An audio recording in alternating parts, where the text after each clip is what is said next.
नमस्कार।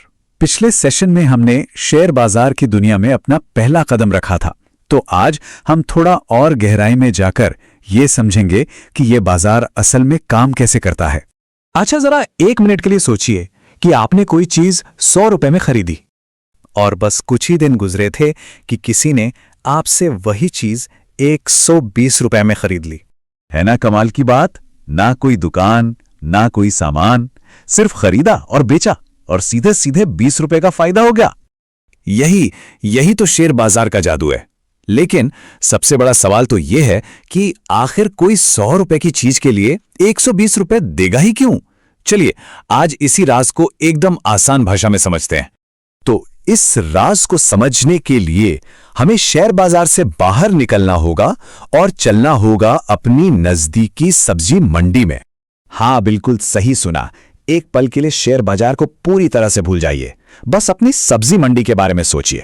सुबह सुबह आप गए तो टमाटर 20 रुपए किलो थे, लेकिन दोपहर होते होते अचानक मंडी में टमाटर खत्म होने लगे, पर खरीदने वाले अभी भी बहुत थे। अब क्या होगा?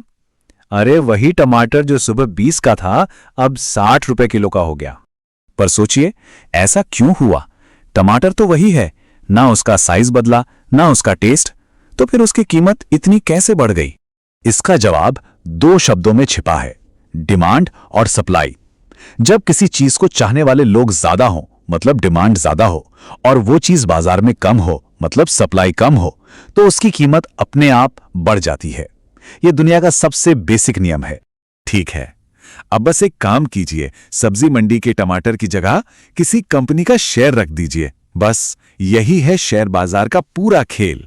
तो अब हम उन लोगों की बात करते हैं जो असल में कीमत को ऊपर और नीचे करते हैं, यानी खरीदने वाले जिन्हें हम कहते हैं बायर्स और बेचने वाले जिन्हें हम कहते हैं सेलर्स।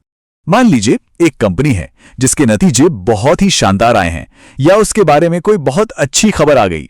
अब क्या होगा? ज्यादा से ज्यादा लोग उस कंपनी का शेयर खरीदना चाहेंगे, है ना?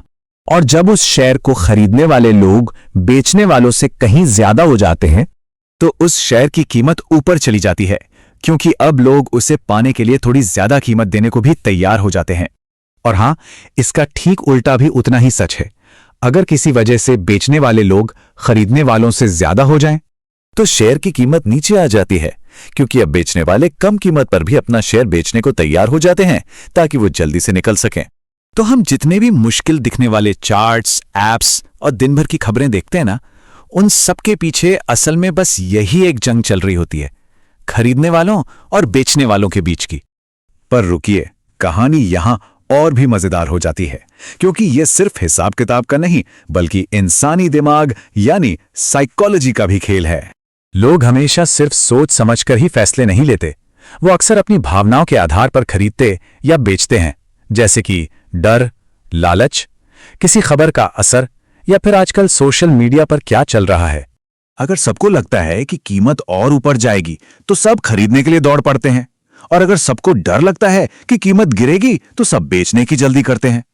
कीमतों में ये जो इतना उतार चढ़ाव हम देखते हैं, वो असल में हम सबकी भावनाओं का ही नतीजा है।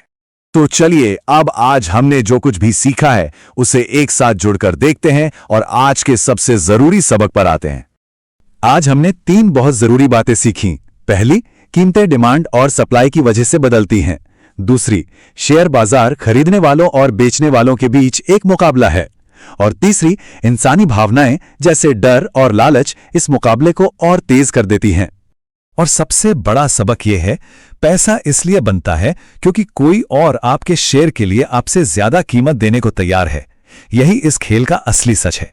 अब दिमाग में यह सवाल आना तो एकदम नेचुरल है कि ये शेयर्स आखिर खरीदते कहां से हैं, और ये डीमैट अकाउंट क्या होता है जिसके बारे में सब बात करते हैं। फिक्र मत कीजिए, अगली बार हम इन्हीं सवालों के जवाब ढूंढेंगे, और यकीन मानिए ये हमारी सोच से कहीं ज्यादा आसान है।